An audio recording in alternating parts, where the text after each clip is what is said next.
Hi everyone, welcome to the first section of AI TeaTalk Singapore series. Today we're honored to have Professor Natasha Jaques with us, discussing how to learn human feedback with reinforcement learning. Thank you for joining us. The reward is going to be. So let me try this interactive thing. So does anybody know if I have my Q value, how can I use that to determine a good policy? What should I do? Maybe you can just type in the chat if you have an idea.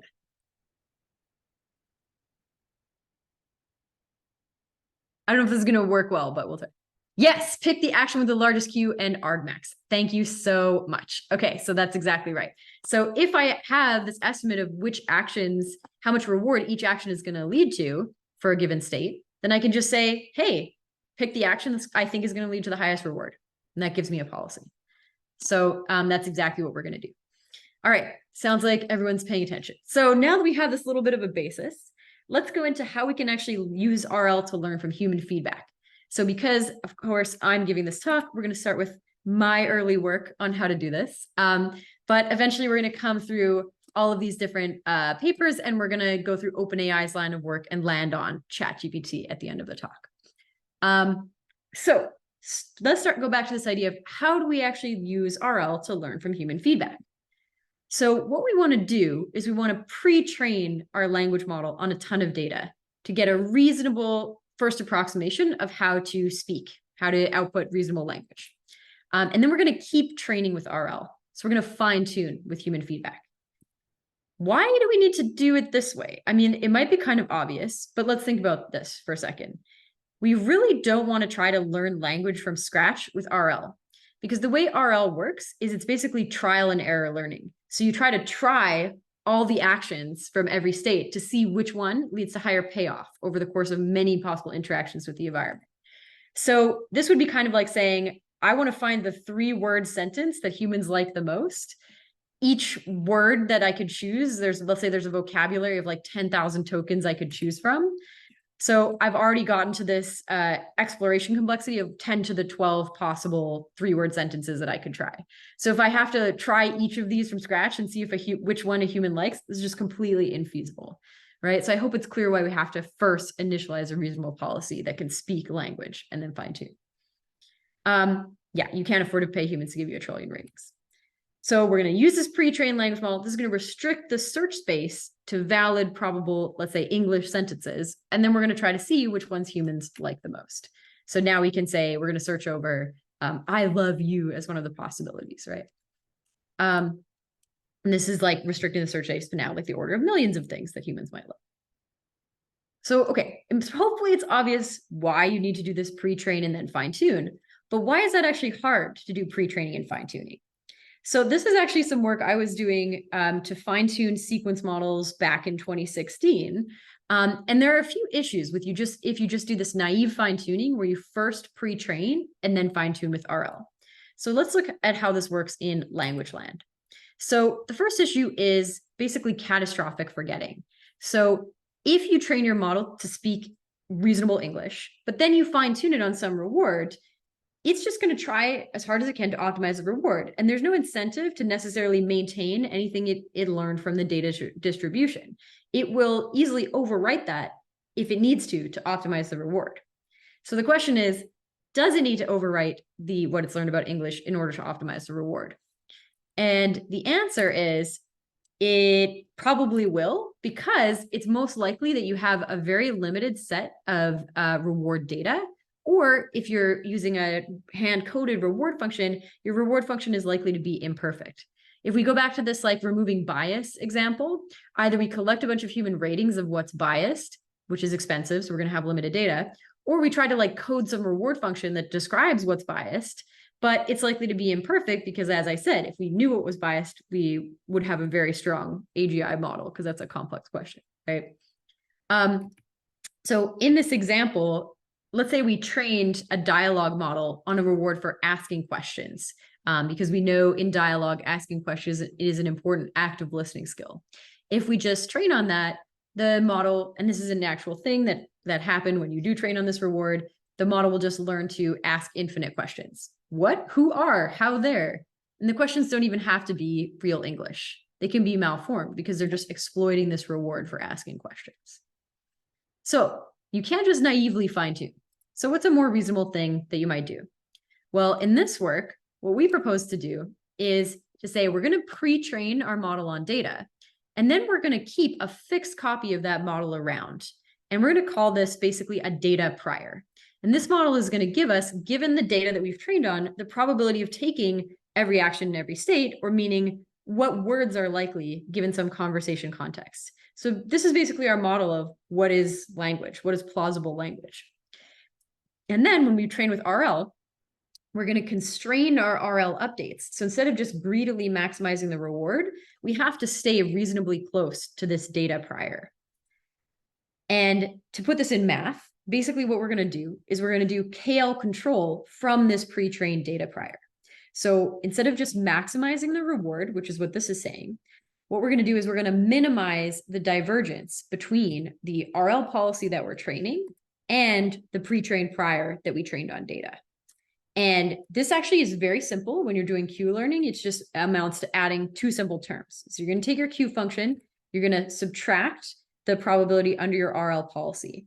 And this is good because it's like doing entropy regularization. So it keeps a higher entropy in your distribution over what word to say next, keeps a little more variety. It's probably a good thing when you're generating language.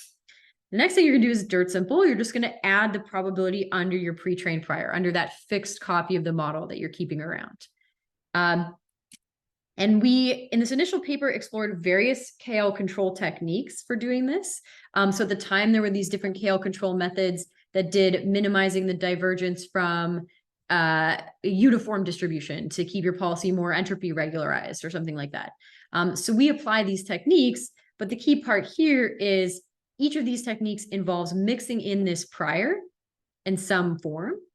But the innovation of our work is to say that prior should be trained on data. So this should be your language model, basically. So just to make this very visual, what we're comparing is, does this actually work? So we're saying the KL control technique is to keep around this data prior and constrain with KL control that you should stay close to your data prior. And the RL, the naive fine tuning is just erase, like pre-train and then train with RL. And what we see, as you might expect, is pretty profound differences in terms of how well it works if you do KL control versus not. So I don't know if you're going to be able to hear sounds. Actually, yeah, you could probably hear it playing through my speakers. So I'm going to do something a little unconventional. So we were actually initially playing around with this in the context of music generation. So what we were trying to do is train a sequence model on music data. And we found that the initial generations kind of lacked structure and were weird and boring. So I'll play what they sounded like to you. Let me see if you can.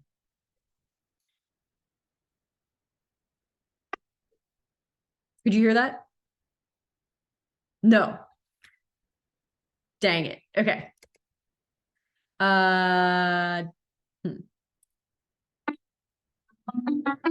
No? Yes, we're here. Okay, great. Yeah, so basically what happened is we said these initial generations were pretty boring. We want to use RL to fine tune the model to encode some basically rewards we devised based on music theory. And we found that if we use this KL control technique, it sounds pretty nice. There was like an article published about it at the time that described it as sounding kind of like toothpaste jingles. So I think the reward functions we used were a little bit trivial, but you know, we showed this pretty meaningful difference that if you don't use the KL control technique, it really doesn't work as well. Similarly, we actually worked on the problem of drug discovery. So what we were doing here is you can train a sequence model on molecules can be encoded in this sequence-like encoding called a SMILES encoding. So you can train a generative sequence model to basically generate plausible seeming molecules from the data set. But the problem is, if you do that, it's only about 30% of the time does whatever it generates decode into even a valid molecule.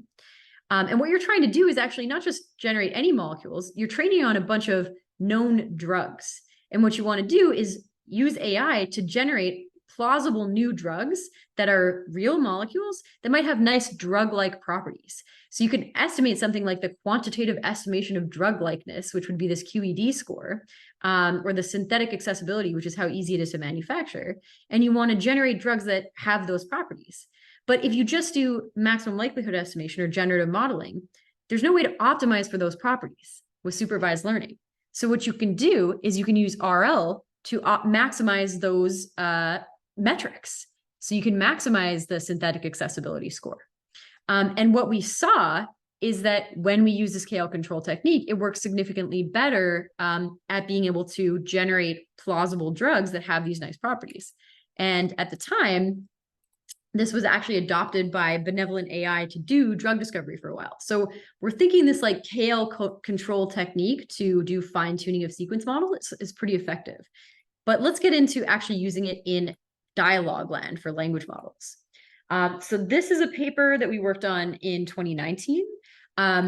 And, you know, if you ask like John Schulman at OpenAI, he will say this is the first work on RLHF, but it's actually using Q learning instead of like the modern stack. So let's see what I mean by that. So again, we're coming back to this problem of trying to train a language model with human feedback. And what we do in this work is say, oh, I have a question in the chat. Did I understand for RL-based fine-tuning, did I understand right that state S equals text already seen, action A equals next word prediction? If not, what exactly is state and action in this context? And what about the choice of reward? Very good question. That is exactly correct. So let's go back to this. Yeah, exactly. So this would be saying state is the entire conversation or text history that have happened up to this point. And here the action is actually the probability of, is the value you place on the next token in the sequence. Now your rewards, we're going to go into that in detail in the next work. Your rewards, let's say for these music applications or drug applications are computed on the whole sequence, right? So you don't have a per token reward. You don't know the reward of every action. That's kind of the nice thing you get out of RL. If you interact with the environment enough times, you learn if I take this particular action, given this context, it's likely to lead to more reward at the end of the sequence. That's what you're modeling in RL. And that's kind of all the heavy lifting that like the RL updates do, which I don't do too much detail in this talk, but if you're interested, I recommend reading more about it. Let's not play more music. Okay, so going into, I hope that answered your question. If not, please type more in the chat. We will go into what is the reward in the language case right now. So modern RLHF techniques, and I'll talk about this in a bit, use manual human ratings of preferences, right? So they ask people, which of these two responses do you think is better? And just pick one. So you can think of it as like a binary rating. But is that actually the right type of feedback that we should be using? I'm coming from this background that's a little bit more like human-centric, thinking about how we should actually be interacting with humans. And I'm thinking the way humans interact with each other, we don't just give each other feedback like, that was good, that was bad. We get a lot of rich cues when we're interacting with each other in our tone of voice, in the gestures we use, in our facial expressions that I think AI could be using to function better. So for example, if you were talking to your little Roomba vacuum, you could use a gesture to tell it where it could go. You could use a tone of voice to indicate that this wasn't working. There's a lot of signals that this bot could be collecting already, right? Without you having to fill out a form. But if we look at how feedback is given to these models today, it really does look more like this. How much did you like it? I'm going to pay you to come in and rate whether this model was doing a good job. But in contrast, I think this social feedback is something you could be getting anyway, all the time. It's ever present. You could enable, I guess the catchphrase I tried to use for this is, you know, you're doing human in the loop learning without asking the human to make extra effort, right? You're getting these signals anyway. So that's what we want to explore in this work. So what we did was we made a web interface where you could chat with dialogue models, which at the time was pretty novel.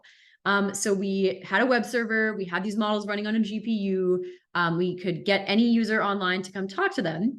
And what we wanted to say is that when the bot does something wrong, like the user says, hey, what's up? And the bot says, hi, sorry to hear. We hypothesized that the next answer from the person the text itself, the way they answered, would indicate that the bot did something incorrectly, right? That doesn't make sense. Well, the human is saying, I'm not satisfied with this answer.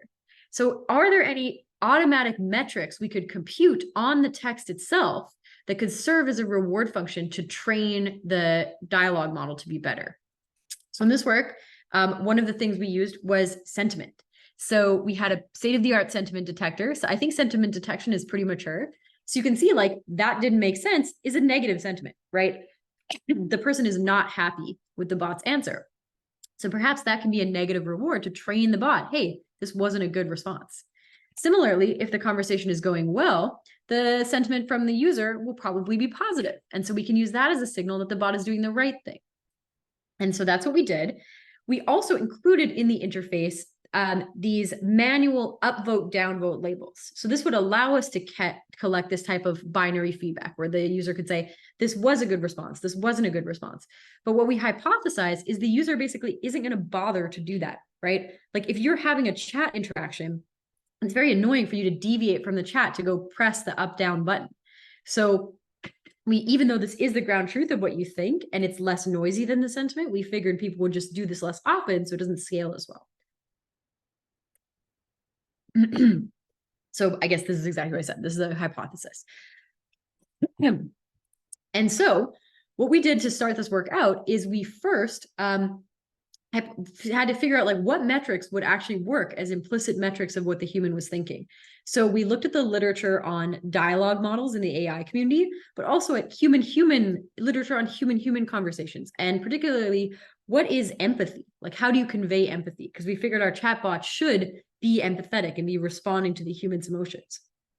And we came up with a bunch of metrics. And we compared them to the upvotes and downvotes the utterances received in a pilot study. So even though we don't receive many of these, we were just using them to validate whether our metrics were good. And the final rewards we landed on, the reward function, was that the bot should be eliciting positive sentiment from the user and laughter. The bot should try to avoid being repetitive, and we had a couple of ways of measuring that. And it should stay on topic with what the user was saying. So there should be high similarity between the user's input and the bot responses. And we, of course, had this reward for asking questions because that's an important active listening skill. So this is basically what we wanted to do. We wanted to collect a bunch of interaction data with humans. So in normal RL, instead of interacting with an environment, you can now think of it as the human is our environment. The human is controlling what state happens next because of how they respond to the dialogue, and they're actually giving the reward function, right? The problem with this, though, is if you think about it, we've now said we've built this web interface to put a bunch of dialogue models on the internet, and we're going to train them based on humans interacting with them. And the humans can teach the bot how to talk. Well, we basically have seen examples of how this worked. I don't know if maybe I'm just old now, but this was could be susceptible to poisoning attacks. Great comment. Exactly. So adversarial humans can teach the bot to adopt a particular behavior that could be potentially quite objectionable. And we've seen examples of this really happening. So we were basically too scared to just train our bot live from this human feedback. And so we decided what we needed to do. And this is actually turns out to be kind of prescient in the sense that this is still a predominant approach in how RLHF is done.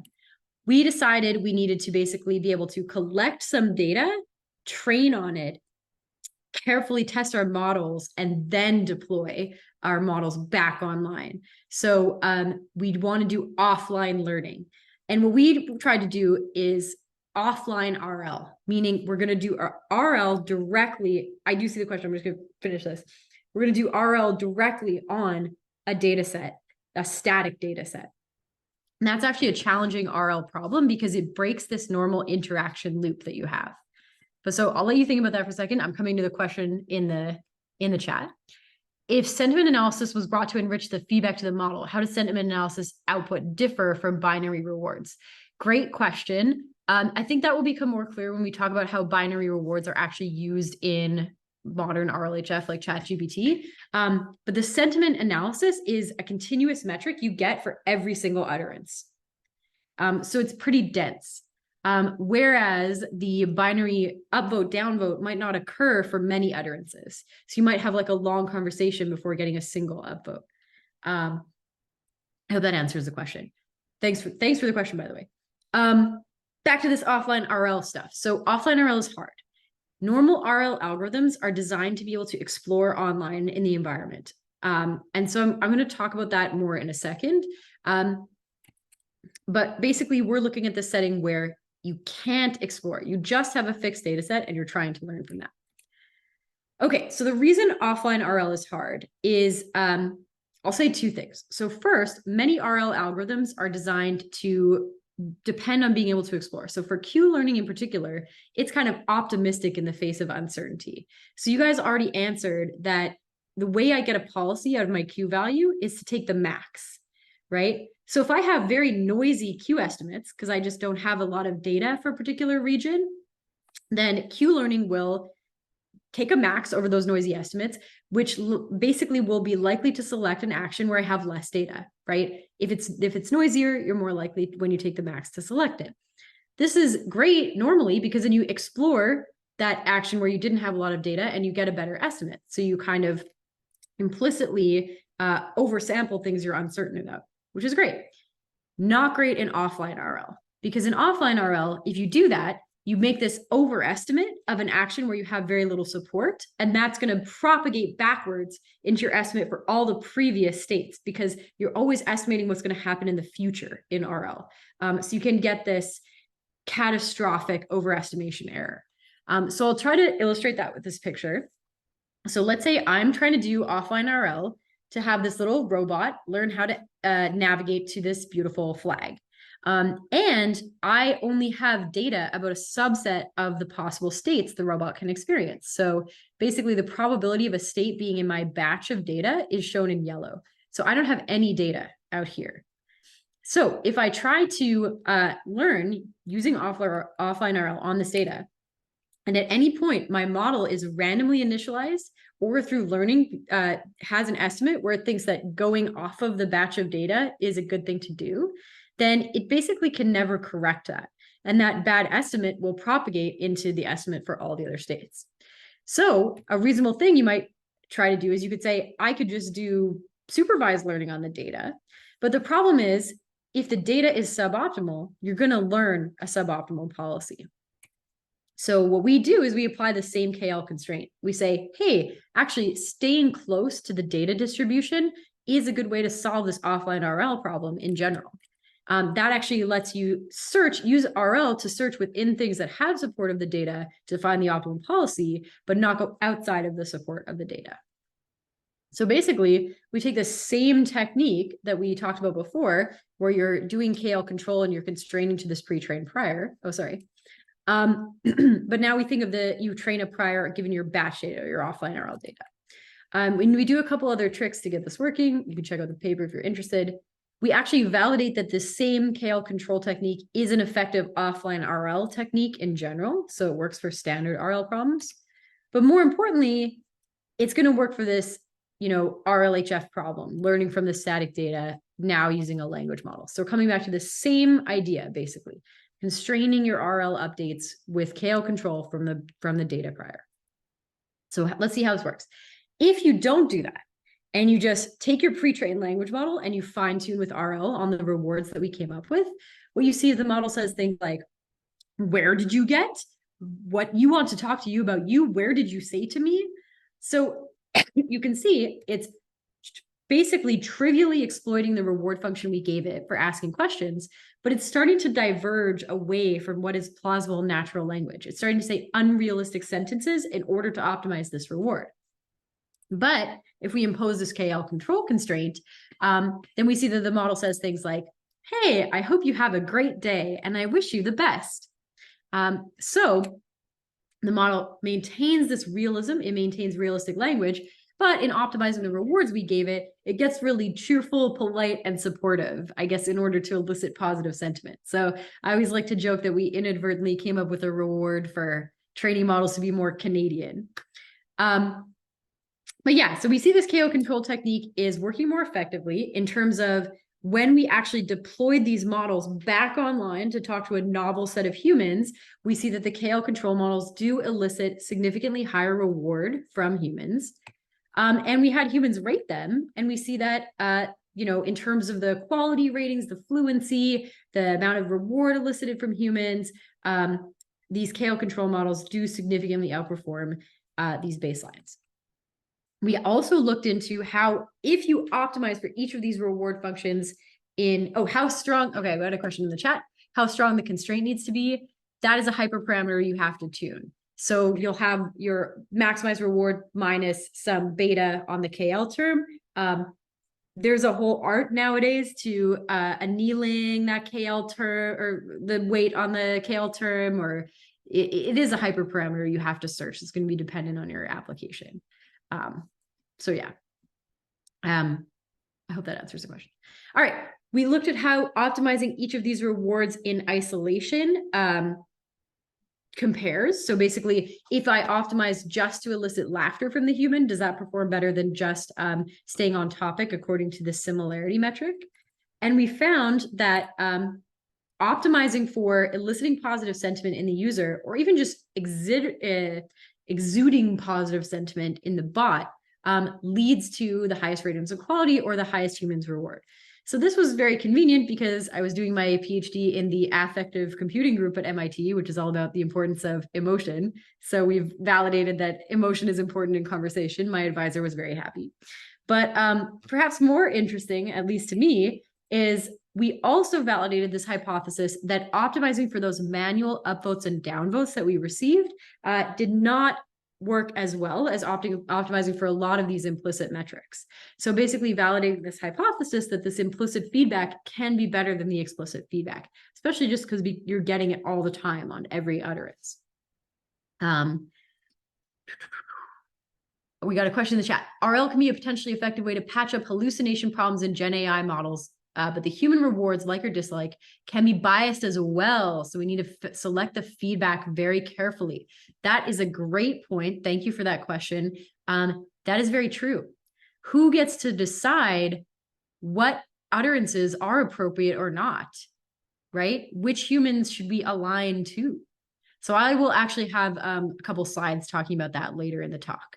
But yes, good point. One thing I will note though, in this work, if you compare to the language model baseline, when we do this RL fine tuning, we were able to elicit more human reward, these rewards we taught it to optimize for, like sentiment and stuff. But that didn't actually lead to higher ratings of conversation quality. So there's a couple of reasons this could be. One, people talk about this alignment tax. If you train on human feedback, does that actually reduce the sort of power, representational capacity of the model? I don't think that's the case here. It could be just that the rewards we develop to make the bot Canadian don't actually lead to satisfying conversations. I'm not saying Canadians have the best dialogues of all time, right? Or it could simply be that we just didn't have enough data. So we were doing this at sort of PhD scale. We just collected the data ourselves. We had minimal budget to get MTurk people. So that could be the case. I tend to think that was the case because of this follow-up work that we did. So this work, coming back to this idea of what could be going wrong here, like why we didn't see this improvement over the baseline model with this initial work, we were using, again, offline RL, human data, and sentiment-based rewards. We then basically tried a very early RL AIF approach, where instead of having the human supply the reward, we calculated the same rewards, but used a language model to be the conversation partner. So we used a fixed copy of the language model. We had the language model talk to a copy of itself. We compute the sentiment of the language model's response and use that as the reward. So we're basically using a language model to stand in as the human and then compute these rewards on top of it. So this would say, if this succeeds, then our reward function wasn't bad. It was probably just that we didn't have enough data or the offline RL part was too hard. This did succeed. So basically using this technique, which is this VHRL, we did outperform a bunch of more stringent language model baselines. So not only the language model we use to initialize our model, but like a transformer model, which actually did a lot more poorly than our stuff. And so we basically think these rewards were actually pretty powerful for leading to better conversation quality, but it was too difficult to optimize them with this limited data in this offline RL setting. So this RL AIF paradigm let us optimize online as long as we wanted to, right? We have a question in the chat. On slide 36, is converting these rewards to numerical forms straightforward, or maybe requires us, the algorithm designer, to make quite subjective choices? Yes, it did require subjective choices, because what maybe this obfuscates is our full model optimized for all of these simultaneously, right? So what is the weight or coefficient on each of them? How much should I care about staying on topic versus asking questions in dialogue? So of course that is very subjective. Different users might have different preferences. Basically the way I did this was I messed around with it. I talked to the model a lot. And under different reward functions, I would train a model and talk to it and see how well it worked. So I think you could do a lot better in terms of how to decide this. You could do more stringent testing. I think also these rewards are only like a first foray into human-centric rewards. Like I would love to see work that does a more detailed investigation of what is the right conversation rewards to maximize. Oh, apart from the weights, I was also thinking about even converting any individual one to a number. Yeah, I mean, some of this stuff is just like you get the output of your sentiment model. And they use similarities in embedding space distance score. So it is like numerical, it's a metric. I think if you ask a question, it was just like a 1 or 0. So yeah. Cool. Okay. So this was this RL AIF approach. It worked pretty well. Given the results that it worked well, we can kind of assume it's not that training with RL was a problem. It's not that the rewards were wrong. We just probably didn't have enough data. I also think, knowing what I know now of where the research went, the way we did the offline RL was potentially challenging, but I'll talk about that in a second. I just want to point out RL fine-tuning is pretty cool because you can basically optimize any arbitrary metric that you choose to code up. So in this work, we also optimized to reduce toxicity. So what is this? At the time, and I'm sure this is still the case, you could train a toxicity classifier, meaning you get a data set of bad, inappropriate things that you shouldn't say, biased language, toxic language, and you learn how to detect that kind of toxic language. You then take your toxicity detector and apply it to the output of your language model. And whatever you say, you try to minimize the probability that your toxicity detector says what you're saying is toxic. And so you can actually do this pretty effectively.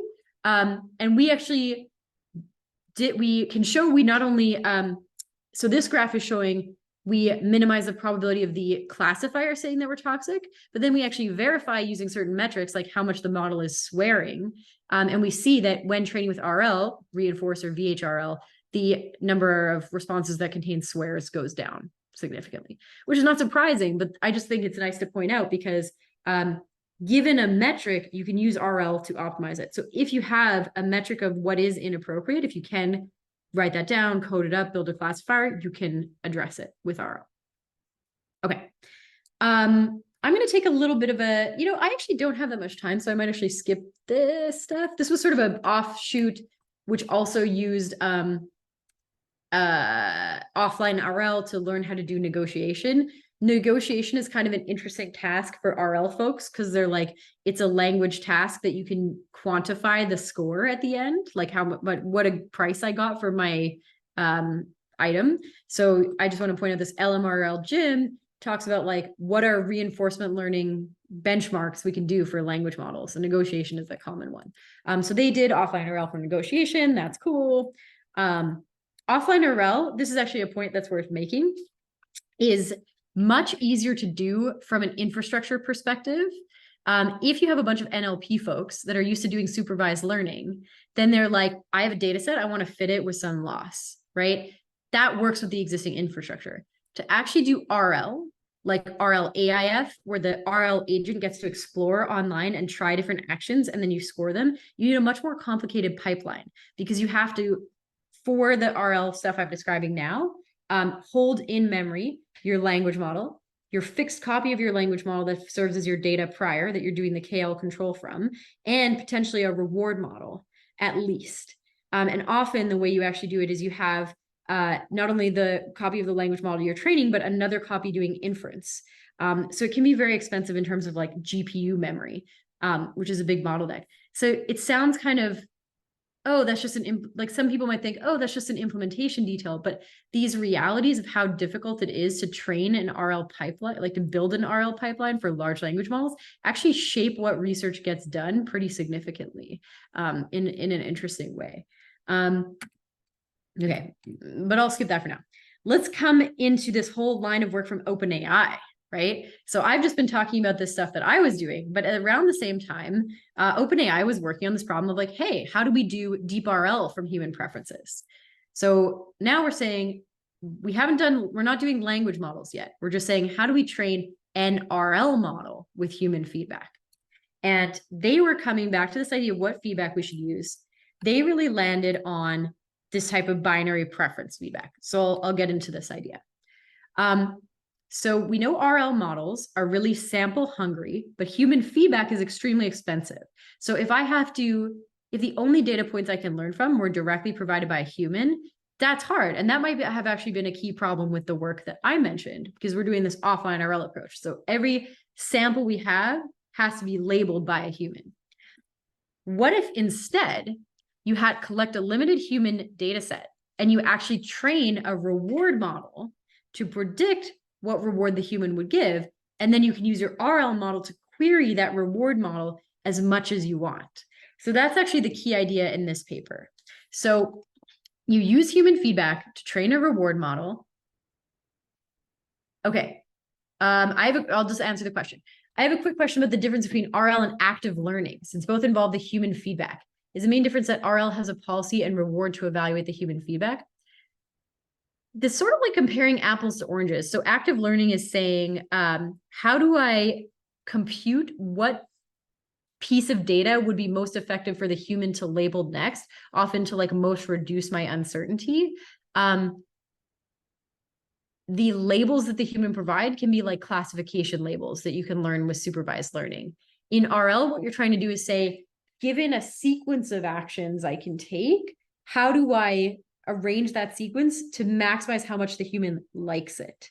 So the metric you're getting from the human is not just like a label of what class this example is, but is some score of how much they like it. Is there any hope to align AI with human morals and logic? For example, what would it solve the trolley problem without seeing the problem before? Okay, you could do that. That's a cool idea. So you could say, if I had a good metric that could score how well it's answering trolley problems, like how well that aligns with real humans, you could use some of these techniques to optimize that. But that might be a longer conversation. So let me get back into this kind of like deep RL from human preferences line of work. So I want to kind of test whether you guys are following me here. So what I've said is, rather than having the RL algorithm learn directly from the human feedback, what the idea of this paper is we're going to train a reward predictor, and then the RL algorithm gets to interact with the reward predictor as much as it wants. So why is this a good idea? Can someone explain why using the same amount of human feedback to train a reward model is going to work better than just directly doing RL on the human feedback? Any ideas?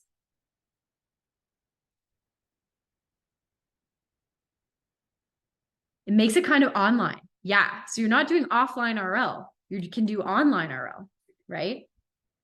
Any other thoughts? So that is right. It can extrapolate unseen data better. Generalization, nice. Good. It doesn't provide more data. You have the same amount of data. Okay, so we're talking about generalization. I like this idea. One key thing is that the way you train the reward predictor is with supervised learning. So it just says, given two responses, I'll get into this more, which is better. So it's like a classification label. Turns out we know how to do supervised learning and how to optimize supervised learning much better. So a lot of the way we train neural networks and the hyperparameters and the optimizers work really well for supervised learning. RL isn't as easy to optimize. And the other thing that's happening in RL is doing this very hard work of estimating what's going to happen in the future, which is why it's needs so many samples, right? If to learn that like saying this particular word given the sentence pays off, I have to see many, many, many examples of how to fit that word into sentences. And that's just a hard learning problem. Whereas supervised learning is just making one decision of, is this good? Is this bad? So it's easier to fit the reward predictor. And then I can query it as much as I want until I can fit my sort of more sample hungry RL algorithm. We say a reward predictor could be as biased as the human ratings though.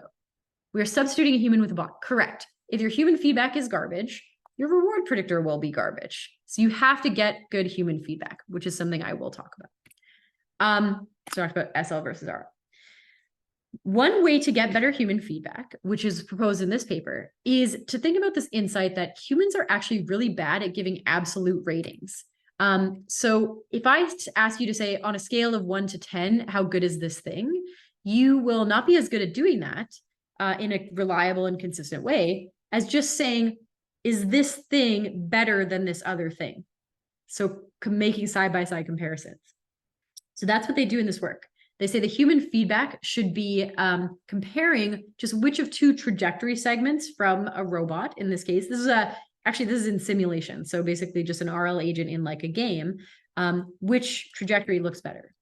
So we say that these preferences are generated by a reward function if over the whole course of interacting with the environment. So this is basically saying, we're talking about O here, pretend this is an S. This is just like the observation.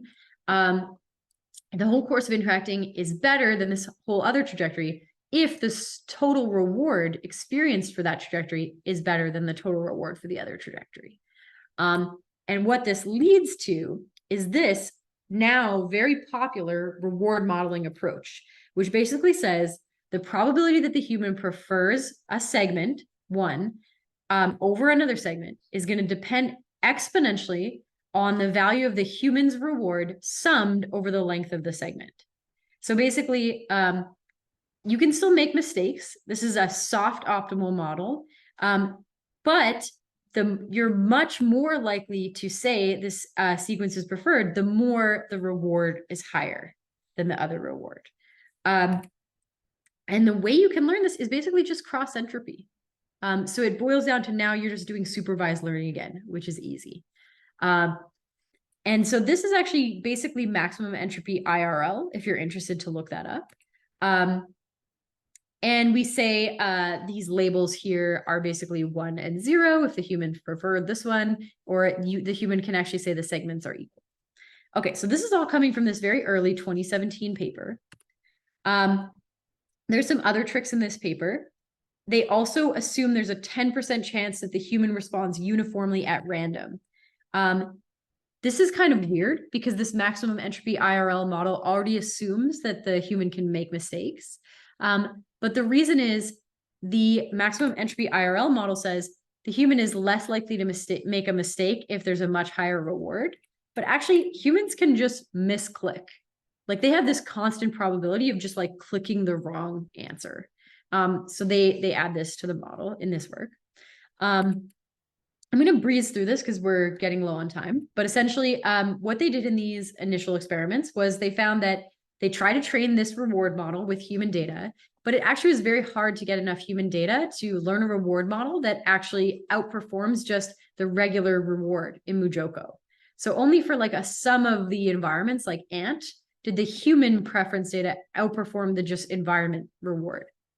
But if you train a synthetic preference model, that can actually outperform the regular reward in the environment more often. So that kind of validated their preference model. They replicated the same results in Atari. It was a little more noisy. But the cool landmark part of this paper was that they show it's possible to train, I think this is doing like a backflip with just this like hopper. It's possible to train the RL agent to do some crazy skill that isn't described in a MuJoCo reward function just using a small amount of human labels. So that was kind of why this work was exciting. This is coming from OpenAI. OpenAI followed up on this to do fine-tuning of language models from human preferences. And this is what also builds on my stuff with the KL control stuff. So this is now bringing everything together. So they're going to use the KL control technique that I was describing in the first part of the talk. And they're going to use this reward model technique that I just described from this previous paper. And what they show is they're going to train it to be able to do summarization. So they want to basically use human feedback to say, what is a good summary of some text? And what they found is they could maximize the scores for summarization. Oh, I think I have the wrong citation here, but there was like a lot of direct copying. So it still kind of wasn't working that well in this work. So then in the follow-up work, they said, okay, we're still doing this basic technique, which is kind of what RLHF is, KL control in this reward model, but it's not working. So what could be going wrong? And actually, I'll ask in the chat because we talked about like human biases. What do you think might help RLHF work better besides these technical issues like the KL control and the reward model? What would you invest in? Or do you know what OpenAI invested in?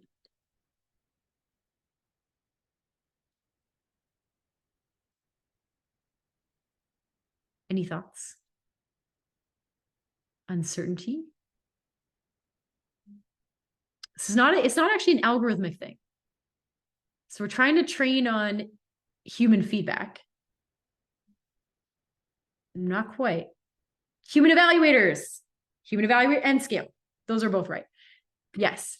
So obviously they scaled up a lot, but I'm going to go into this issue of human evaluators. In this paper, they say, in our previous work, we noted a mismatch between the notion of quality we wanted our model to learn and what the human labels actually evaluated, leading to model-generated summaries that were high quality according to the labelers, but low quality according to the researchers.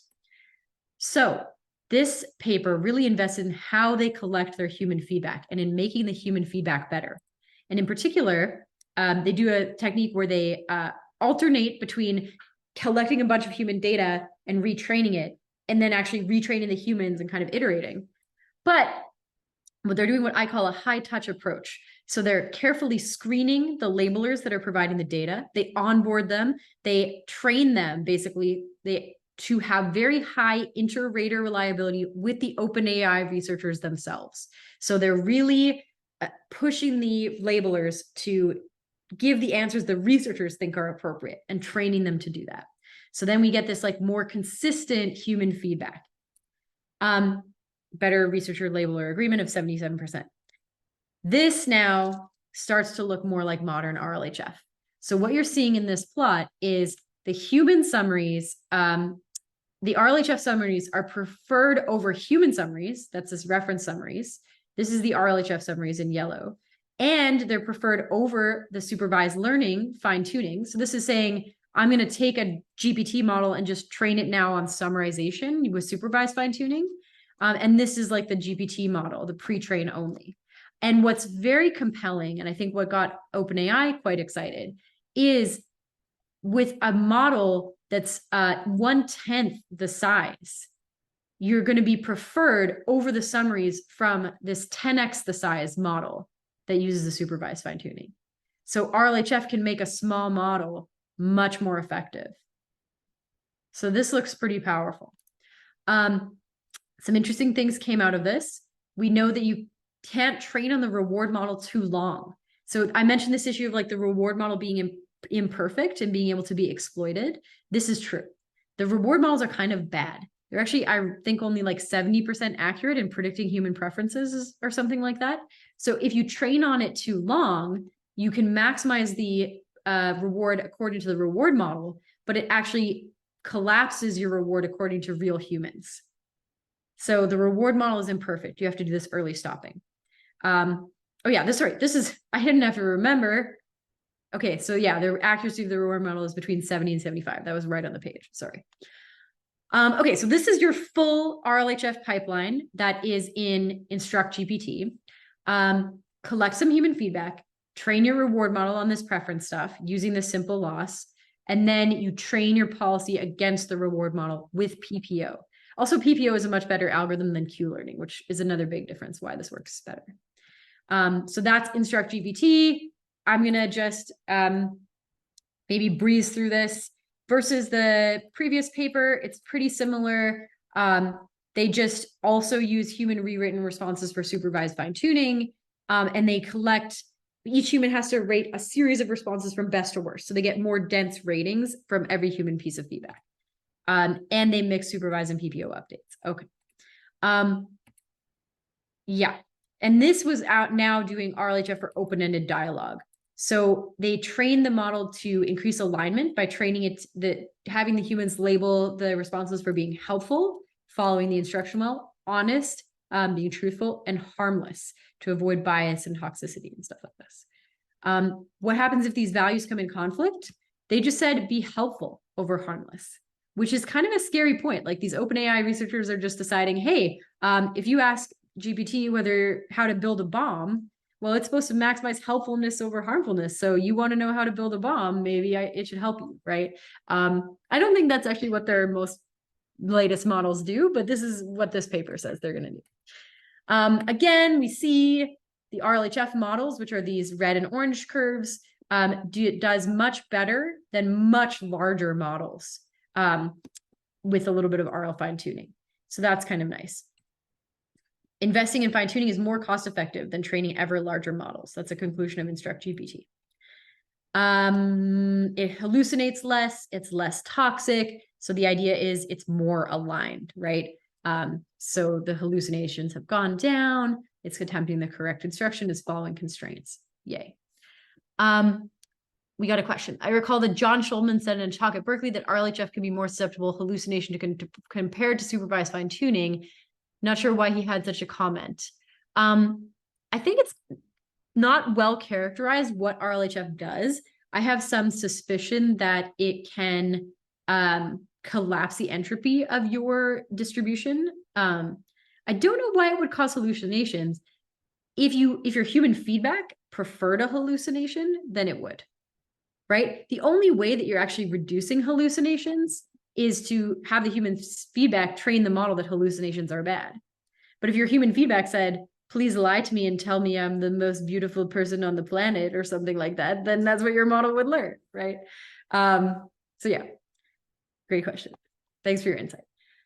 All right, coming back to this point, who are we actually aligning to, right? So the labelers were English-speaking people living in the United States or Southeast Asia, hired via Upwork or Scale AI. The values or preferences for the labeling processor were decided by OpenAI researchers, and the training data was from OpenAI customers.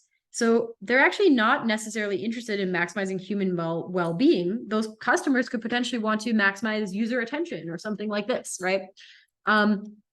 So we might want to think more carefully about this. So now, coming into kind of the current state of the art in what's going on in RLHF, people are saying, then there's this paper advocating for this, maybe we need to think about more pluralistic alignment. So maybe we shouldn't just be fitting one set of values dictated by OpenAI researchers, but we should have different ways of aligning to a broader set of values. And so they kind of characterize these different ways of doing that. You could just have a model that sort of represents all values in like one giant answer.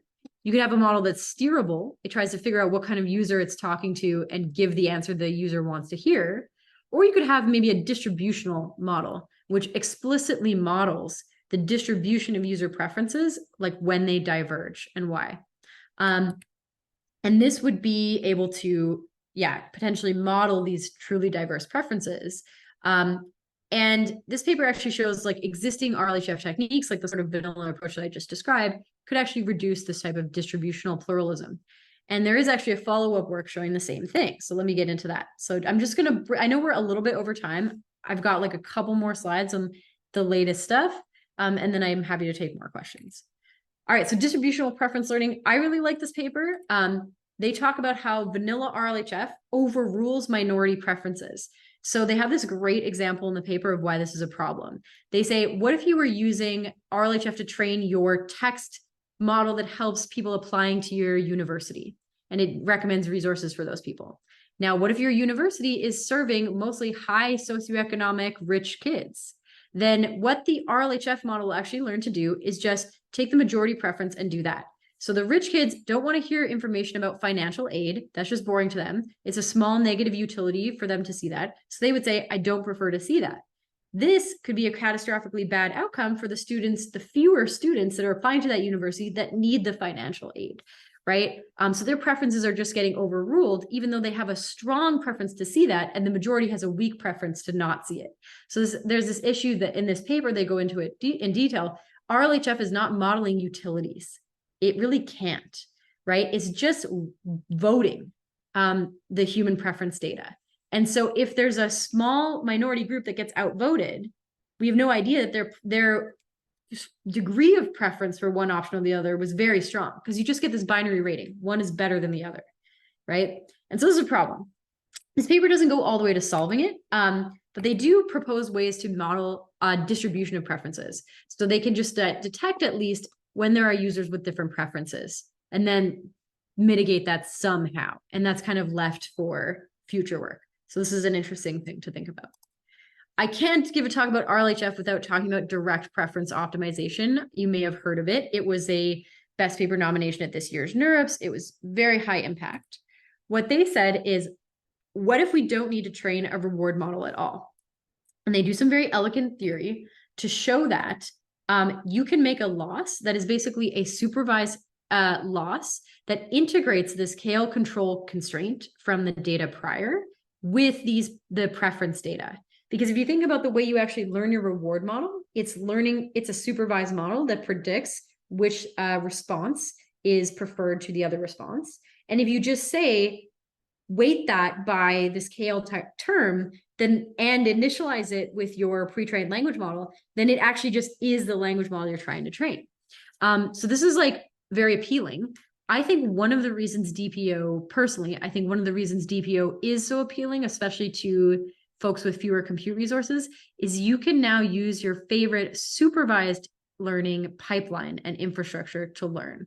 So all those complexities I mentioned around how it's hard to build an RL pipeline to do RL fine-tuning disappear if you can use DPO. And for a while, DPO was scoring very high in the 7 billion parameter model range for the open source language model leaderboards.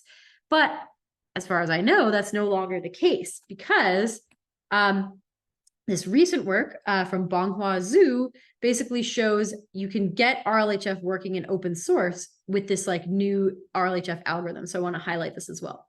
So remember how I mentioned there's this issue with overfitting to the reward model? So that OpenAI was saying you can basically only do one epoch of training against your reward model. And if you do more, you'll overfit and you'll diverge away from actual human preferences. This work kind of solves that issue. So it analyzes why this is happening and basically says, if you've only seen, let's say, one comparison of some outputs, Y1 and Y2, this reward model, like maximum entropy IRL loss that we're looking at, can blow up and go to infinity. And if you think about it, in high dimensional data, you basically only ever see singular comparisons. You're never going to see multiple comparisons of the exact same sentence, basically. So this is a big issue.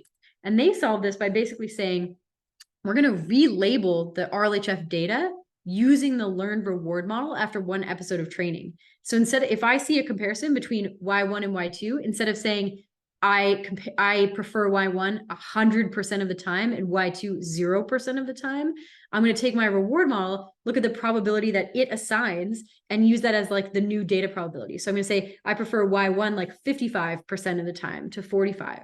And so what this does is basically say we should be much less confident about rarely seen data, downweights the rarely seen data, and then continues training on the data that's more probable. And this turns out to work really well because this Starling 7 billion parameter model is now the top ranking model under 30 billion parameters on this chatbot arena leaderboard. And it's the first RLHF model that really worked in open source. So I think this is kind of cool. All right. That was actually finally all I wanted to say. I know we're over time, but I would love to take some questions. Yeah, thank you so much, Natasha. I think we have some questions in the chat, which most of you have answered. And I remember there are people raise hand. Let me check. Okay. Zexing, I think I will allow you to open your mic. Yeah, so Zexing, I have just open your mic. You can turn on your audio if you'd like to ask any question directly. No? Oh, yeah. So, thanks for the interesting talk. I have one question. So, regarding the evaluation method, can you elaborate a little bit on why, like, human feedback would be better? And also in the pre-training period, what are the feedbacks or evaluation method that you use? Thank you. Yeah. So for the results I just mentioned, like the gold standard for evaluating chatbots at this time, like GPT-4 versus Gemini versus whatever, I think is this chatbot arena. And so what that actually does is deploy models to talk to people and say, ask people which model they prefer, which response they prefer. And the reason we think of human feedback as kind of the gold standard is because a lot of the other benchmarks you might use for evaluation, like there are kind of scripted benchmarks around doing reasoning and stuff, become poisoned in the sense that the data for the benchmark is out there. So you can just train your language model directly on the data of the benchmark. So it's not clear that it can actually generalize to interacting effectively or like effectively learning the task. And I guess like another reason we think human feedback is the ultimate arbiter is like humans are the ground truth, right? We know what the model should be doing. We know what we want. Ultimately, we want models to be useful to humans. So yeah, I think human feedback is sort of the ultimate ground truth. I hope that answered the question. Yeah, thank you. I just have one follow-up question. So, but human also have bias, and also like you also cannot control the randomness, and also the cost of hiring human for their feedback is also very high. So is there any selection? How do you select the human who provide their feedback, or it's just like randomly? And also, is this data publicly available? Thank you. Great question. So as I mentioned with the OpenAI stuff, training raters to be very similar to the OpenAI researchers is what they landed on. And that is problematic for various reasons. And of course, the human data is expensive. There are beginning to be good open source RLHF data sets, in particular, the data set that was used to train this Starling 7B model. So you could check out Bonghua Zhu's work. But yeah, it is challenging to get good human data for sure. And that's why I didn't talk about it here as much, but people are moving to this like RLAIF paradigm where you have a language model provide the feedback and try to train against that. I see. But the other language model maybe like is less intelligent, or maybe yeah, they also have some like bias from their side. Yeah. So OpenAI had this big grant. They were giving away like $10 million around weak to strong alignment. So how could you use a weak model to align a more powerful, larger model? So it's a nascent research area. I see. When you say weak model, do you mean smaller model or? Yeah. Okay, got it. Thank you. Okay. And then we have a question in the chat. Are offline static data sets mostly short and partial dialogue? Could the practical methods to this limitation of unseen data are naturally expectation minimization? Bot feedback is a fixed expectation on M step. If we do alignment on this case and want to generalize to long conversation, I'm not sure I fully parsed the question. The data set that I was using is the complete conversation. So you don't have like conversation snippets. And the way I was training on that, you would be able to maximize your total expected reward over the course of the entire conversation. If you're saying expectation maximization, it sounds like you're like fitting one model, freezing it, and then fitting another. Maybe you're saying do that for the reward model in RLHF. That could be interesting. And it has some similarities to this iterated data smoothing thing. So maybe that would be a good idea.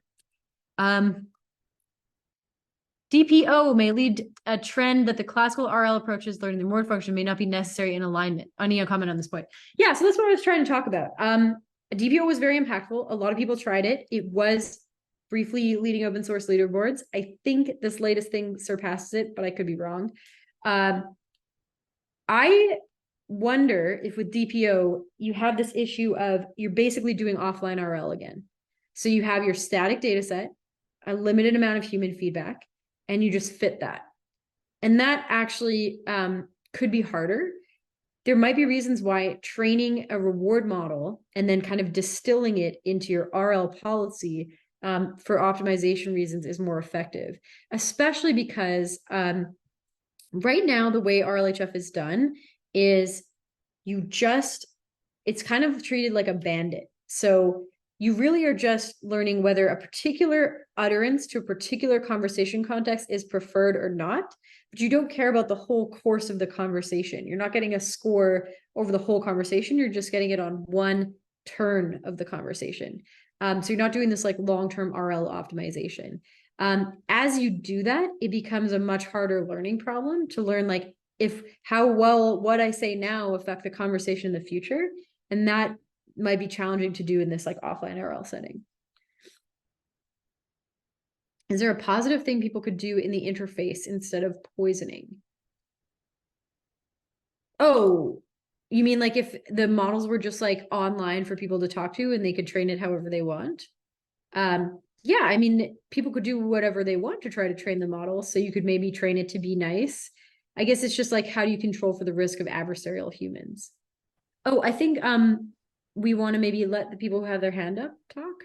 Yeah, so I have given you the mic. Yeah. Just a quick question. So, what's the difference between the modern AI with training with AI feedback compared to the work you mentioned earlier, which is a very early work on AI feedback? Yeah, that's a great question. I haven't been following the latest AI feedback stuff. I don't know if anyone's doing this like sentiment stuff. I haven't really seen anything with that. But yeah, some of the like multi-agent LLMs talking to each other thing is more in this like adversarial setting where let's say I want to train my industrial sized chatbot to be safe and ensure that it never says anything inappropriate, but human feedback is very expensive. So what I can do is I can actually train another LLM to search for prompts, search for text that it can output. So it's generating prompts that will cause the main LLM I'm trying to train to say something unsafe. So you can think of it as like a multi-agent minimax adversarial search, and it's scored according to this reward model that says what's safe and what's not. So that would be like a more modern like RL AIF thing. I see. So basically the feedback is more nuanced. The feedback is sentiment. Yeah, I mean, I'm not as up on that space, so I don't want to make super big claims. But yeah. Always, thank you. Great. Any more questions? Any more hands?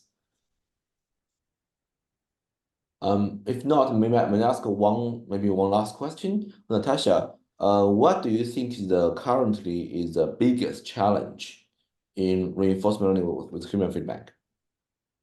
Yeah, well, I'll get on my hobby horse. So there's many challenges, like the sparsity of human data is one, the pluralistic alignment is another. To be a little bit more broad, I think like many AI researchers don't really take like, let's call it a human-centric approach to thinking about how to learn from human feedback, right? So humans may make errors in a consistent pattern based on the way we're able to evaluate things. So like if two responses are extremely similar or extremely different, it may be hard for us to say which we prefer, right? So how do we actually like select responses that the human can actually effectively evaluate them? How do we model these types of humans with divergent preferences, right? How do we best elicit feedback from humans? Like the chatbot arena thing, there's coding on there, and it'll just be like, here's a whole complex piece of code, and some random human on the internet should read the complex piece of code from one model and the complex piece of code from the other and say which is preferred. What is the quality of that? Can random humans like read complex code and make good judgments quickly? Maybe not. Like, so maybe we should be thinking more carefully about, if we want to learn from human feedback, how do humans actually work? Right? So how do we do that? So do this effectively. So that's my pet issue. Okay, great, thanks. It's already like a 1:22 here. So I'd like to say great thanks to Natasha's talk, and it's a wonderful talk. And I'd like to thank all the audience who attended this talk and ask questions, interact with Natasha. And if you have any questions, feel free to send an email either to us, organizers, or to Natasha directly. Yeah, thank you so much. Thank you so much for attending. I really appreciate it. Yeah, thank you. Bye.